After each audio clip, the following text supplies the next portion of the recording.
can't see me, you Stevie. Wondering how I reach more evolutions than Evie and make it look easy. Marvel found a way to bring family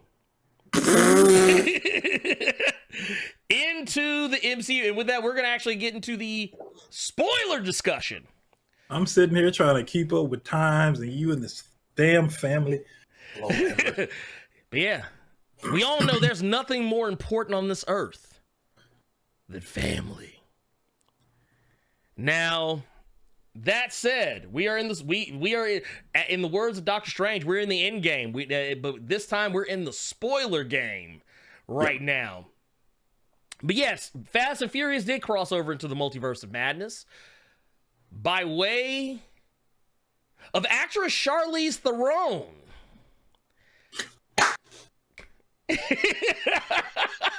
Go ahead. I think the reason people didn't put this on any of my Twitter posts is because they didn't want to spoil anything. But so they sent me DMs asking me this stuff. Okay, that was not Psylocke. No, that was not. Who else did they tell me? I don't have my phone near me. I can't get it. But people thought it was Psylocke, and people thought it. Oh, some folks thought it was Magic. Some people thought that was Illyana Rasputin. God, I think they saw the hair and thought it was Illyana, and then they saw her slice open the dimension and saw it was purple, and immediately thought it was Psylocke. That was neither of those. You are so wrong, people. That was the missus. Right. That was yeah. That was Clea. Yeah, that was Clea. So yeah, there's a scene. It's in the post-credit stinger.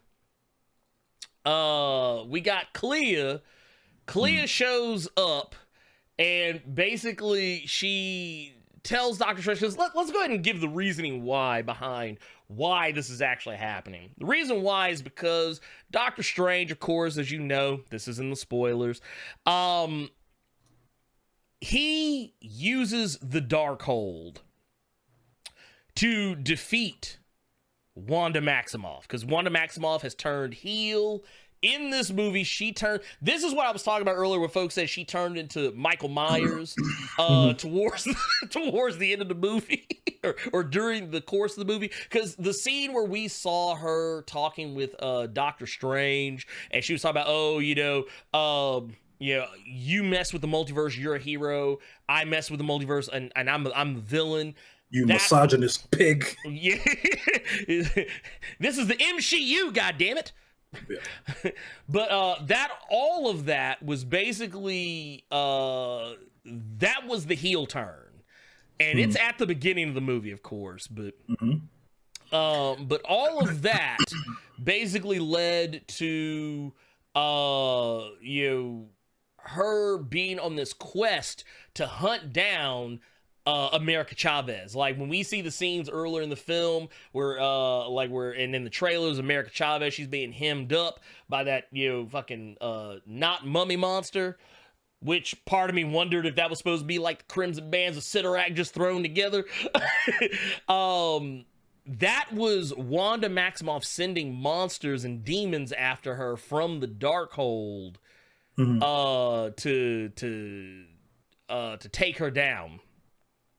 So, with that said, we know that, Doctor Strange, of course, he throws in his lot with the Darkhold, because that is the only way. He tries using the Book of the Vishanti, which does work for a split second, but it gets destroyed, and basically, he has to use the Darkhold. That's technically where we got the zombie version of Doctor Strange that everybody saw. This was actually not a separate variant. This was actually the ponytail Doctor Strange from the beginning of the movie. That part caught me off guard because I completely forgot about I didn't put one to one together. That we was going to see Zombie Strange doing the work right now. Oh yeah, that part was cool. That part was legit. That part was legit. But basically, Strange, because Sinister Strange warned him, hey, I used the Darkhold, shit got out of hand, so this is what you have to look forward to. And basically what we got was, this was kind of Strange getting a peek into what his potential future could be. And he ends up using the Darkhold to take control of the dead Doctor Strange from earlier in the movie, piloting his body, which is, forbidden magic. This is why you get that scene. And this is a scene I know a lot of people, the same people I talked about who didn't like all the Sam Raimi-isms. This is what they were talking about, the part where they're like, oh, we'll swallow your soul, and all, doing that. A lot of people didn't like, there was some people I talked to who didn't like that, because they're like, oh, it was too goofy, and it's like, you know what that reminded me of? What does it remind you of? You remember the first Blade movie when all those monsters and those demons came out of the pure blood vampires and then start flying into Deacon Frost? Mm-hmm. That's what that reminded me of. Yeah, it did. Well, but it was such an Evil Deadism. It was such an Evil Deadism, though. Like, even the part where Bruce Campbell, where because Bruce Campbell does make a cameo appearance in the film, and Strange puts a spell in the, basically makes him beat himself up. That is literally an homage to Evil Dead 2. That's an homage to Evil Dead 2. Even the way that he's fighting, it's almost exactly scene for scene, shot for shot, when his hand gets possessed and he has to beat the shit out of himself before he ultimately cut his hand off. Can I ask you something? Go ahead. You said your theater was packed, correct? Yes. Okay. Did anybody in your theater mark out when Bruce Campbell was on the screen? Yes. Oh, yeah. People freaked out. Out. They're like, oh, shit. But I think people were I think the excitement quickly died down when they realized he wasn't anybody important. Which I don't think... Okay, here's the thing. So Sam Raimi has had Bruce Campbell appear in all of the previous Spider-Man movies that he did. And usually in some really weird bullshit way. like he's just a dude. He's nobody important. And for whatever reason, people thought that he was going to be somebody important in this if he cameoed at all. And it's like, no, he's going to be somebody who acts as like some kind of a border or barrier that they have to get through. Or somebody who's just like there that gives them a hard time. And the other reason I asked, because I felt like that a dream they always say you have when you're younger about you standing in a classroom in your underpants. Because I marked out when I saw Bruce Campbell. My theater was as quiet as a damn mouse. Oh, damn. Not one person recognized Bruce Campbell. And there were older people in my theater, and they ate their popcorn. Damn. I mean, yeah. And I think that's probably just a younger crowd that just doesn't know. They don't know who they are. They don't know who he is. Which, I mean, that's fine. Because, I mean, to be fair, Evil Dead was a really long time ago. Yeah. Even I was thinking it was more so, how you not know Bruce? That's Bruce Campbell. Honestly, there are some people who have no clue. Like case in point. Now, not saying that Robo didn't know who Bruce Campbell was, but when I talked to Robo about it, he was like, "Yeah, I've never seen Evil Dead. Not one, not two, Army of Darkness, or nothing." And that's what most people know him from. Like, that's what most people know Bruce Campbell from. I don't expect that strange robot to know anything good. You hate shit. Anyway, but no. So basically, the reason why Clea shows up is because Doctor Strange, because he's used the Darkhold, like, everything kind of ends, and it's like, oh man, he saved the day. Everything's back to normal. He's got America Chavez at the at Carmitage. She's learning how to control her powers and also learning the mystic arts. And to be fair, this actually kind of lines up because, once again, as we talked about before, America Chavez was supposed to be in Spider-Man No Way Home using some of these abilities. How we were supposed to get Spider-Man, Tobey Maguire, Spider-Man, Andrew Garfield in the movie. So I thought it was interesting that, they let the movie kind of play out. Doctor Strange, he's going back to living his life. He's doing the thing that, he was told that, he wasn't living a full life. And here we are. He's living a full life. He's taking care of business. He's going out. It actually kind of reminded me of one of the shots from Death of Doctor Strange, where he's like walking out, from the Sanctum Sanctorum and just having a stroll with bats. And suddenly he ends up just falling to the ground, and he's like just screaming and hollering in pain, and then you see, boom, the third eye pops out. The same third eye that Sinister Strange had earlier in the film. And basically when Clea, who Charlize Theron's playing, for those who don't know, Clea is, in the comics, she's Doctor Strange's wife. She's also the current, she's the Sorcerer Supreme of the Dark Dimension, but she is also now the Sorcerer Supreme of Earth as well, and is the current Doctor Strange, or I think they just call her Strange, which is a damn good upgrade from Christine, if I should say so myself. Christine and her mole can kick rocks. It's like he's you can have that BBC. I got my S tier white woman over here. Yeah, that third eye on the side of Rachel McAdams' face can get on somewhere. That's Charlize Theron. God damn, yeah, shit. But no, so it basically she's like, hey, I need your help because you fucked up the multiverse and you're gonna help me unfuck it. That's basically so nasty. Yeah. That's so nasty. That's basically how she played it up. But no, I had to laugh. Because there's clearly a passage of time, because he unleashes the third eye with no problem. Now, for those who aren't familiar, this third eye is nothing new to the comics. We've actually seen Doctor Strange rocking the third eye like all the time. That could be taken so many different ways. I mean, look, it is what it is. Well, that fourth one was looking at Clea when she opened that portal. Man, what you said, man. He was like, look, when Clea opened the portal up, he was like, ooh. He was like, the stroke of the 14. Really? Look.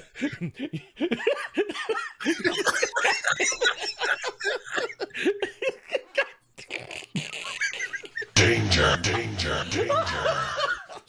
I did it. I got him. He got me. I tried to get him at least one more cave. I got him. He saw when Clea had turned around. She started slicing that portal in the Dark Dimension. Boy. That man was like, yes. Yes, excellent. I'm over turned into Mr. Burns. He was like, Well, that boy get them crimson bands. She's like, I don't see them anywhere. They on the right thing. Was it that boy because of the crimson bands of break her back?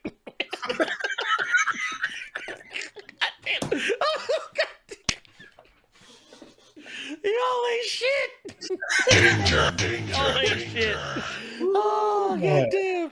But no, it was cool though. I loved it. I love Clea. I think Clea is a great character, and I did not expect to see her in this movie. I know a lot of people thought that it was going to be Emma Watson. There were some rumors that she had been having meetings with Kevin Feige. Really? Yeah, originally there were rumors. A lot of people, because there was a debate as to, they were like Charlize Theron. She's apparently been having talks with Marvel. Emma Watson has been having those conversations as well. A lot of people are like, ooh, well, who's gonna be?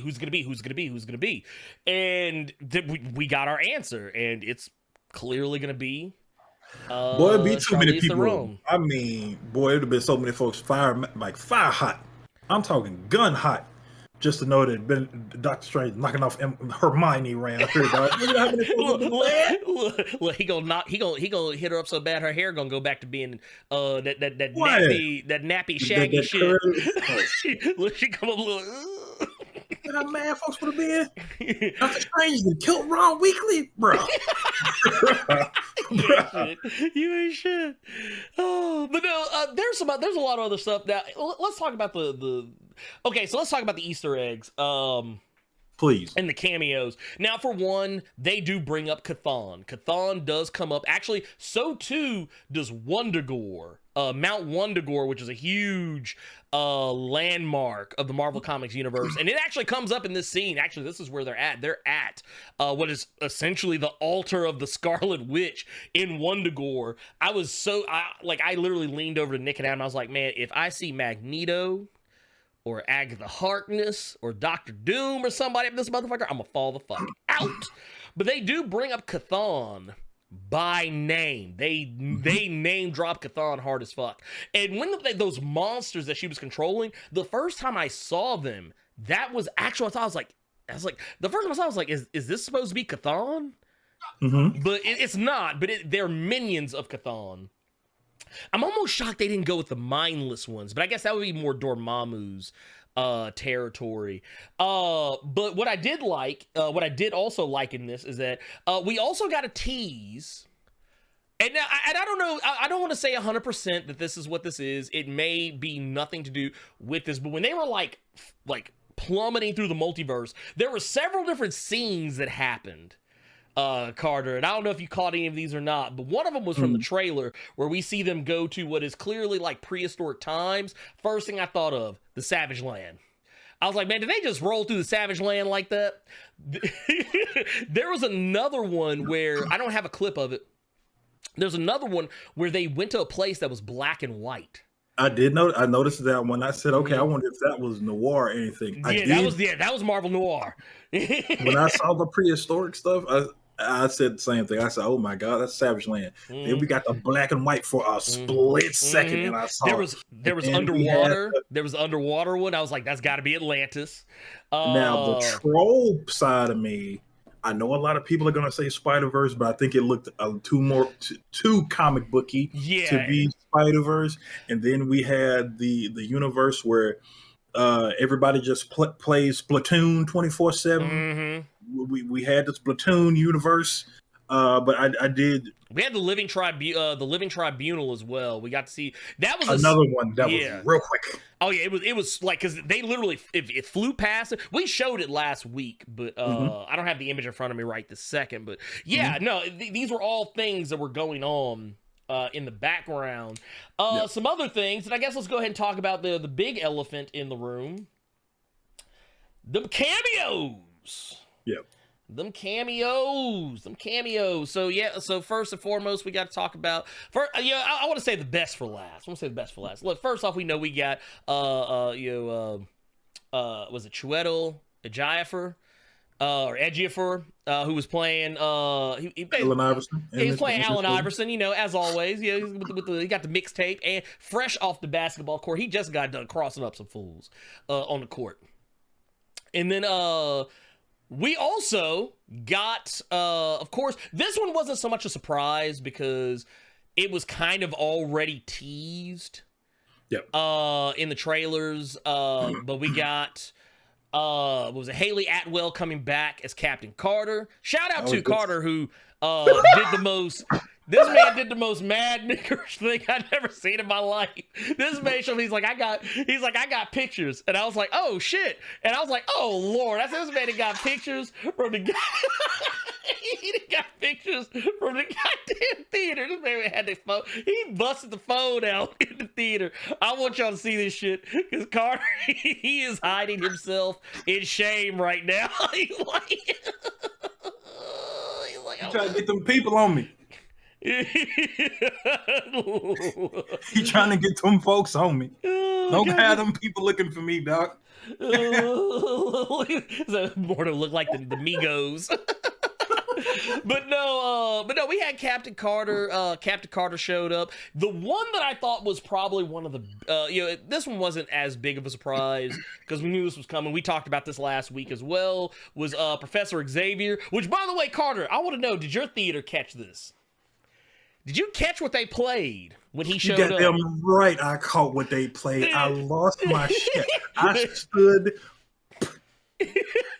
because it was a couple sitting next to me that had stole someone else's seats.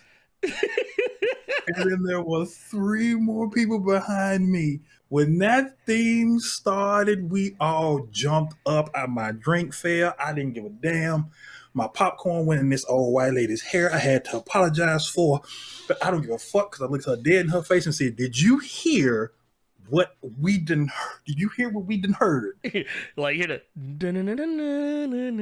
I lost it.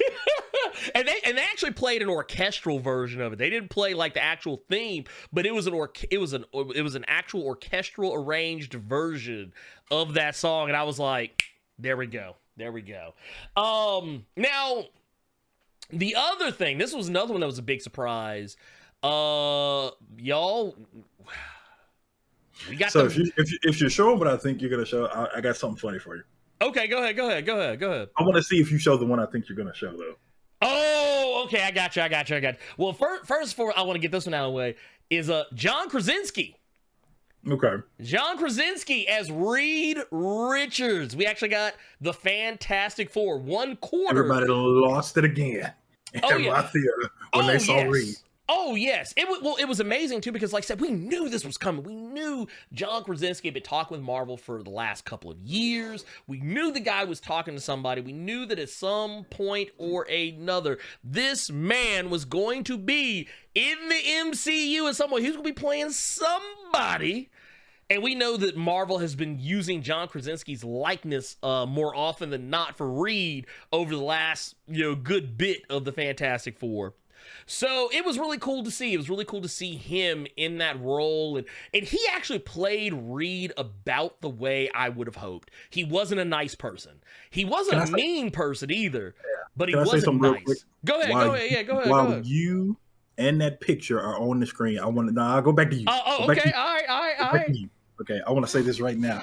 You can give me all the flack you want because I see everybody in the chat right now laughing at my ass. But neither one of y'all asses can say that picture right there is not quality. This Google Pixel is fire. You can't tell me. Well, no. I wasn't knocking the quality. I just thought it was funny because when you sent me, these have been cropped, but when he sent me the picture, I was like, I can see part of the audience. I was like, this, like y'all know, hold on, y'all know the image they play in the theater nowadays when they try to tell people not to pirate shit.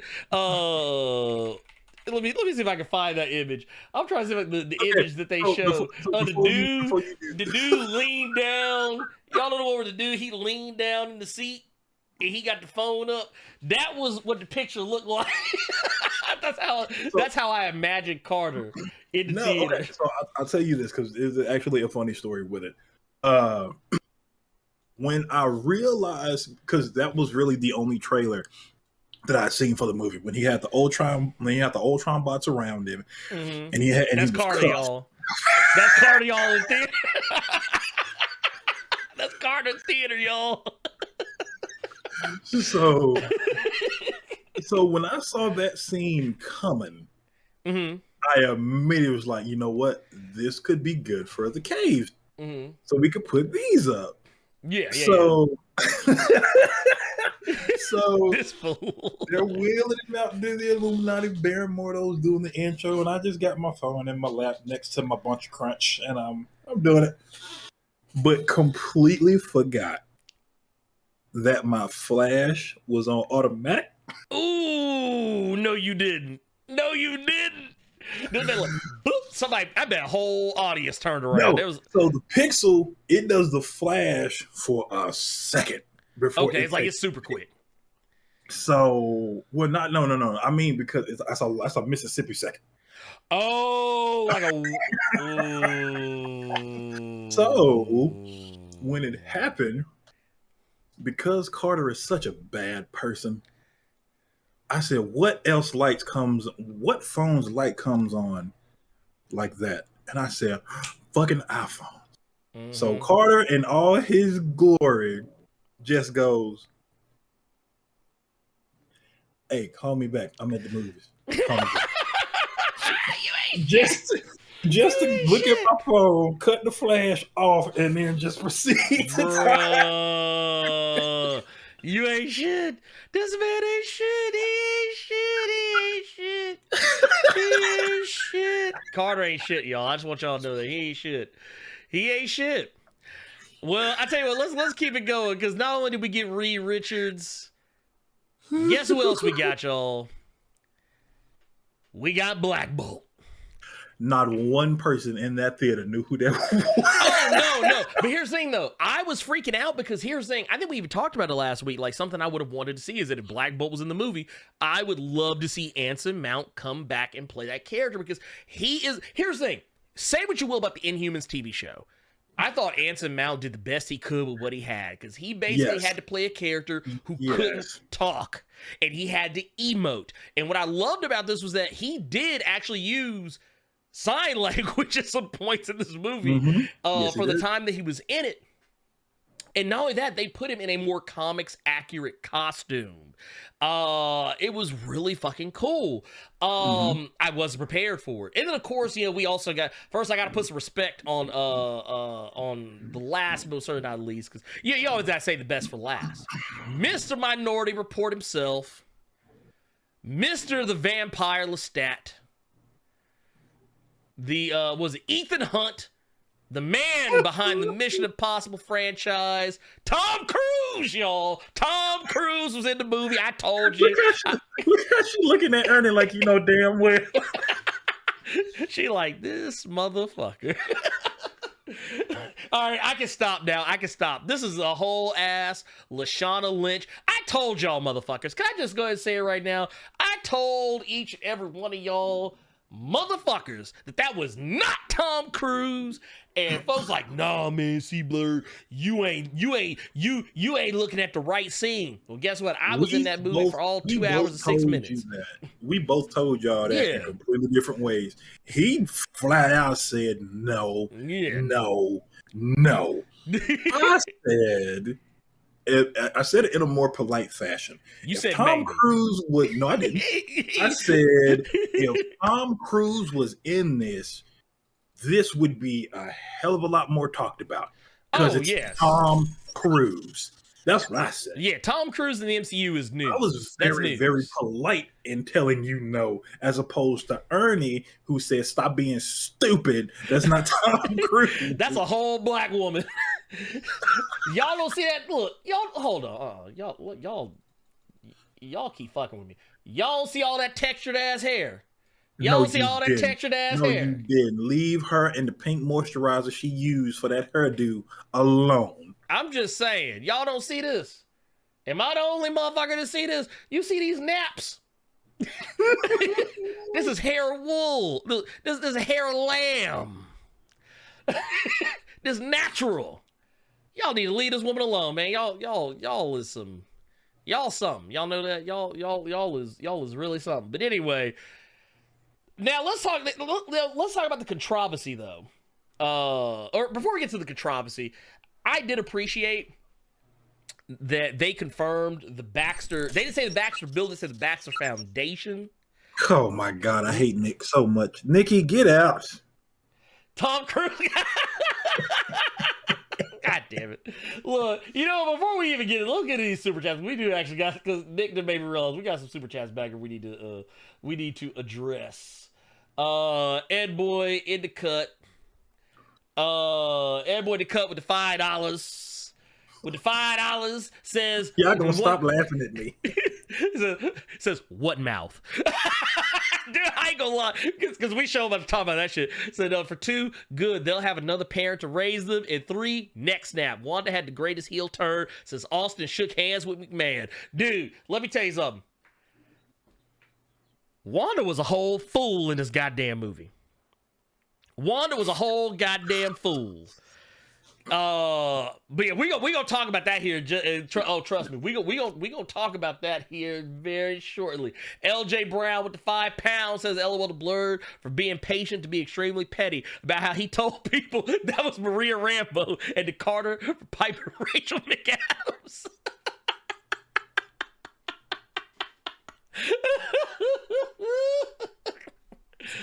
Look, wait, now, no, I ain't even gonna be ugly. I ain't even gonna be ugly with that one.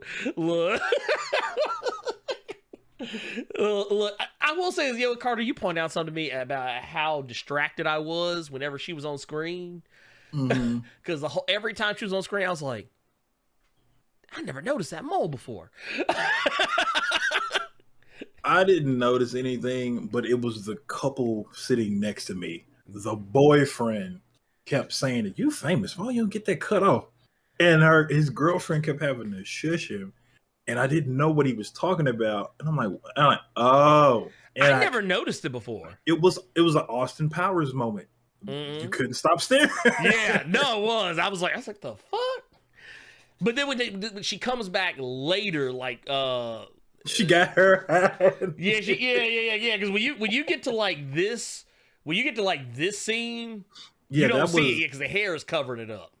I forgot what universe she said that was. That was Earth. Something? It was Earth 838. Okay. It was Earth 838. And that's the thing I want. And you know what? I guess it's as good a time as any. Mm-hmm. But or actually here, let's see here. We got Aaron World Order with the $2 Canadian. Says, do you guys think we'll get Chthon in the MCU? I think we will eventually. I think we'll get him on a show first. Probably. You would be like, here's what I would want them to do. I would actually want them to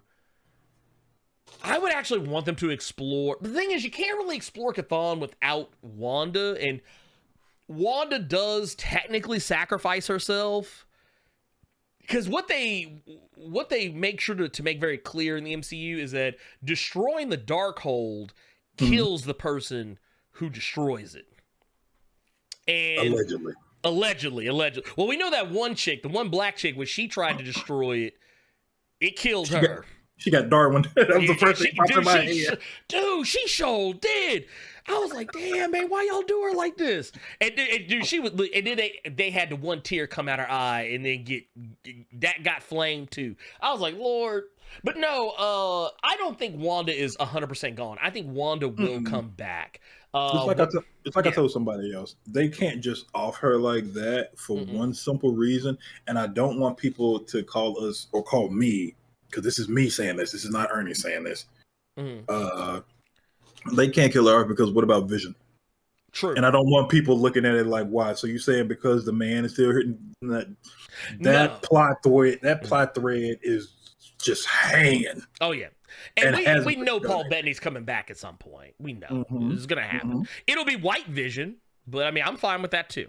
Because it'll be different. It'll be a new role. It'll be a new way for him to portray that character that's fresher from what we've seen prior.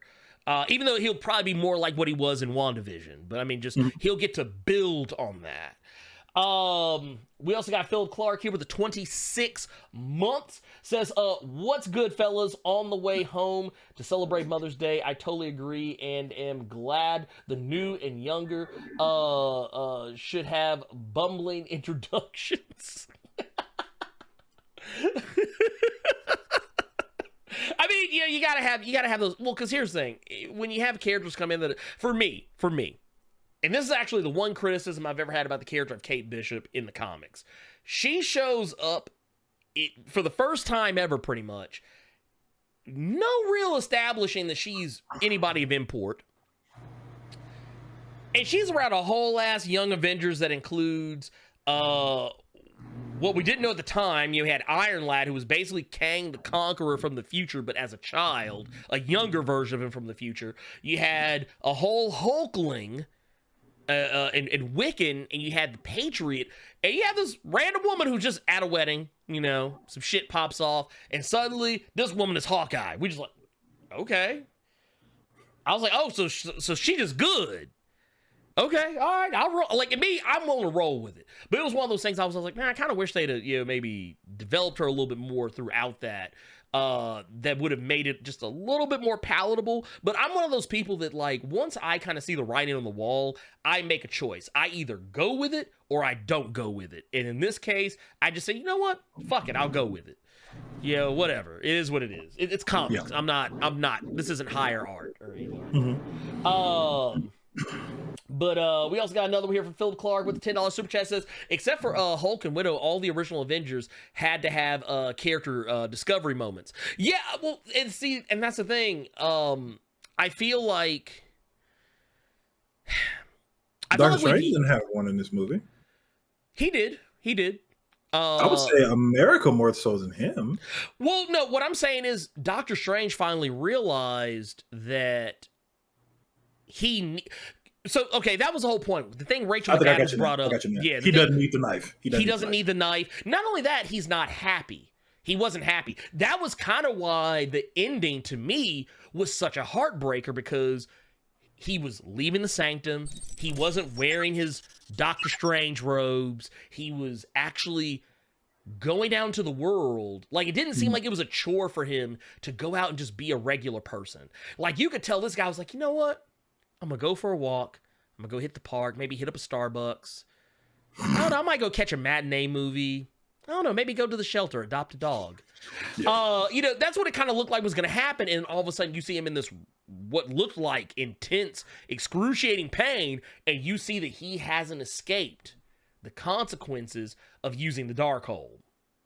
And then you get that, and then of course once again the ending where he realized he had to let other people help him. He can't just do everything himself. So I felt that was a good character discovery moment. It may have seemed kind of like, oh okay, yeah, it doesn't seem like as stuck out, but it's definitely there. They use a lot of shorthand for it.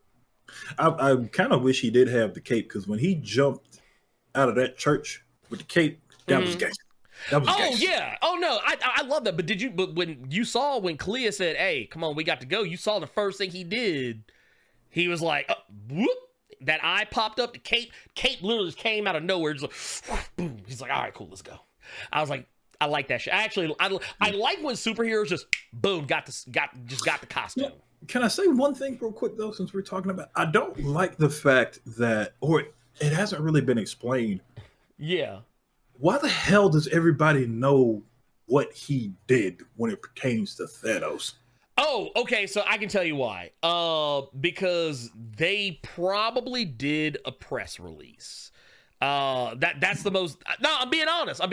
The entire world knows about the blip. The entire world knows about Thanos. The entire world knows all of the details about every. Matter of fact, one of the points of contention for the new Marvel movie.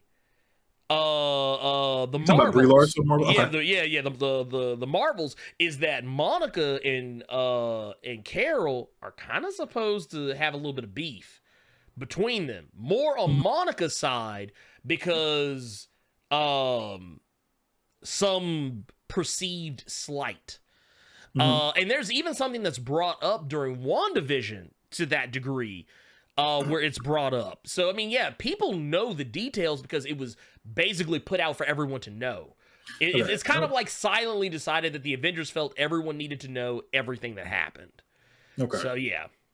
Okay, that was the one thing that always struck me, is why people know that Tony saved everybody. Yeah. Why does this brother know to come sit next to Steven just to be like, hey, did you have to do what you... Why'd you know? Well, no, here's the one thing, though. Did you remember who that was? One of his coworkers. Yeah, that was Nicodemus West. That's one of his villains. That's in the comics, Nicodemus West is a villain. Okay. But it was one of those things that they kind of did like they gave him a really small role in the first movie, and then when he shows up here, it's kind of like, oh shit, I was like, I forgot that motherfucker was in the first movie. But let's see, we got another one here, Jonathan Moda with the 1999 super chat says said Carter activated flash time, cavity search imminent. Look, that's what happened when the police pull you over, they hit you with that mag light, they'll be like, yeah sir, can you show me license registration, can you step out of the car please, show me your hand sir. But Nick's Fanny with the $20 super chat says Tom Cruise got a weave on. Look, Tom Cruise in blackface like Robert Downey Jr. in Tropic Thunder. Lord. All right, I think that's every super chat. Now we got one more. Oh God, watermelon. Go Kosher's baby's fathers with $2 super chat says watermelon Tom Cruise, y'all. Hey, for real though, I ain't gonna lie, this is the best blackface I think I've ever seen. I was so happy when I saw that I got that shot. I didn't even want to send you the other shots of her. Because I said that one is so perfect. Oh no, that one is gold. That one's gold. Now here, let's go ahead and get into some of the other stuff that I really want to get into though. Is you just want to talk about Black Bolt losing his mind. Well, for one thing, I did want to say that was the other thing I didn't get to say too. I was glad that they actually teased Franklin and Valeria Richards. It's such a small tease, and if you're not paying attention, you won't catch it. But the scene where Wanda pulls up on the Illuminati in Earth 838, that's one of the first things that comes up is like, Black Bolt, Reed, Captain Marvel, everybody pulls up. And one of the first things Reed says, he's like, Black Bolt can literally kill you with a single word. And you're supposed to be the world's smartest man, and yet you said something so damn dumb to the Scarlet Witch. Well, I think they weren't even worried about her. They're like, oh, she's nothing. She's nothing. She's light work. We can handle her. No, apparently, y'all are light work. Now, a lot of people are really angry about this scene because they're like, oh, man, y'all put these characters in here just to kill them off. Here's the thing. They're from an alternate Earth. This isn't Earth 616, which, by the way, it is confirmed, even though technically Sony kind of did a weird thing where they made Mysterio say that, oh yeah, this is Earth, I'm from, what was it? Did he say that this was Earth 616 or did he say his Earth was Earth? I can't remember which one is which.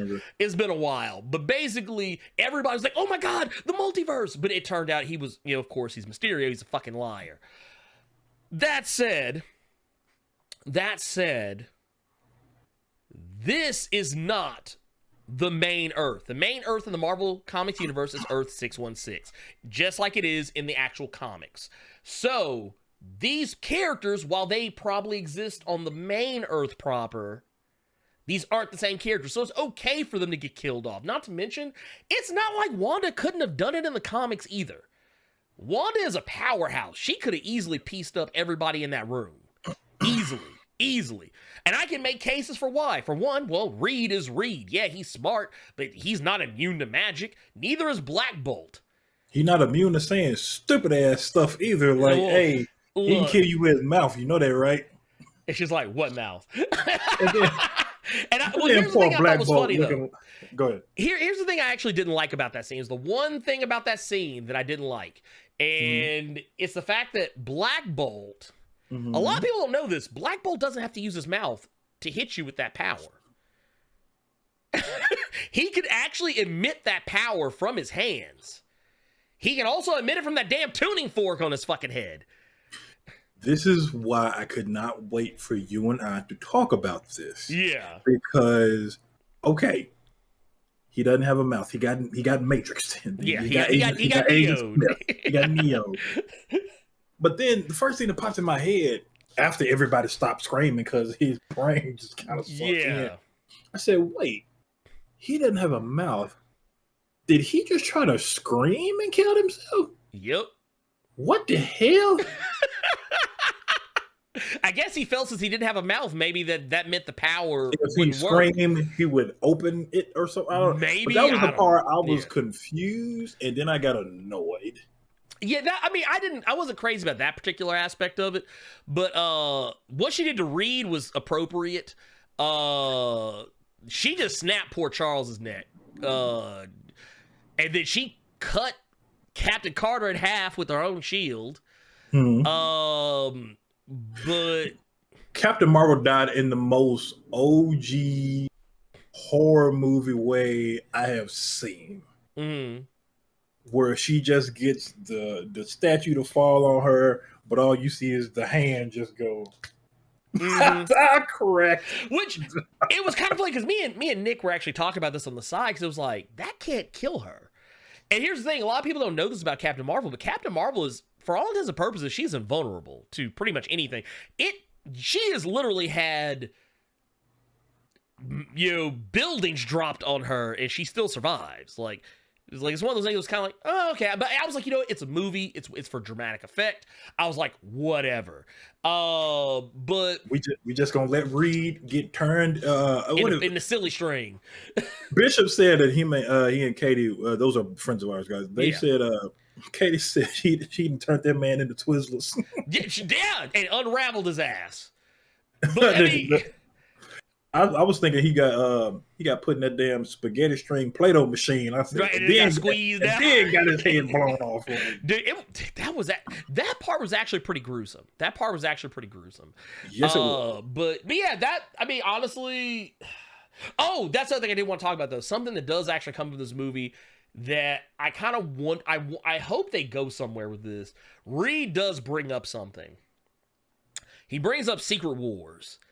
Because he talks about the incursions. Because their world doesn't have a Doctor Strange anymore.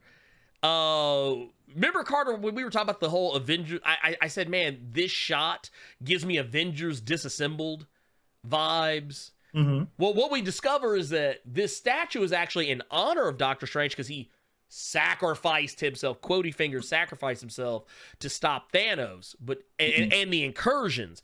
But that wasn't really what happened.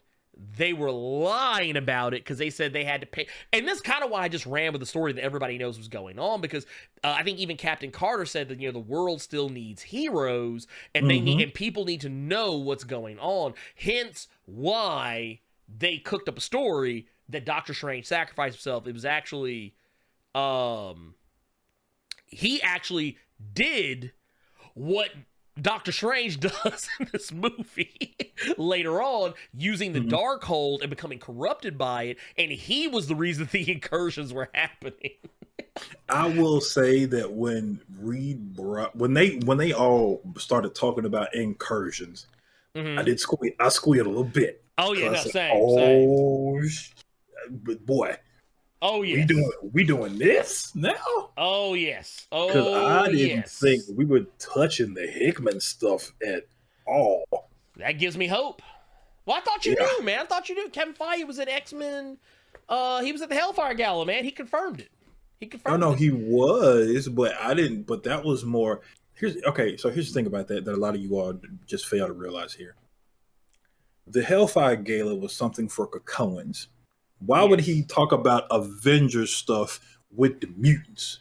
Right. He's more so, like, I guarantee you, when he was at the Hellfire Gala, he was talking to Charles in regards to showing up in this movie. Yeah. Like, don't try to knock me. I know what I'm talking about, okay? I ain't mad at you. Ernie. But yeah, the incursions completely caught me off guard to where I don't know if I'm hoping. I'm hoping, because a lot of people are trying to talk about how this phase of the MCU stuff is kind of boring. That would be something that could big it up a little bit. If we got Thanos with that for the first 10 years, and now we got to deal with incursions and this, that'd be sick. Which I've always found that is a very interesting hot take that people have about the MCU currently. They're like, oh, it's boring. It's boring now. It's like, they haven't even done that many movies. Well, not only that, but I'm just like, don't sit here and act like y'all ain't still going to watch this shit.